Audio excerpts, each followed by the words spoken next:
To use the image-to-image function, we need to get to the Leonardo AI homepage. And here on this page, we can see such a function as AI image generation. This is the main page where you can generate your image. Also, to get more realistic, we have here photoreal and alchemy pipelines.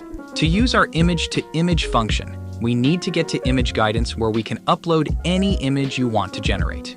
For example, I'll upload this image to show you how it works. And now we have here strength of image you uploaded.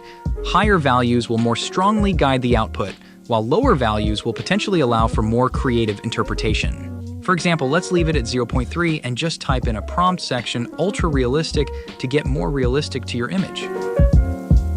But before clicking to generate, let's make sure we switched on the photoreal and alchemy pipelines to get really more realistic.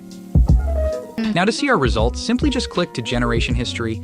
It also can take some time to generate your result. As you can see, we didn't get exactly the result we uploaded. Let's get back to image guidance and change image's strength to 0.7 to get more similarity to our uploaded image.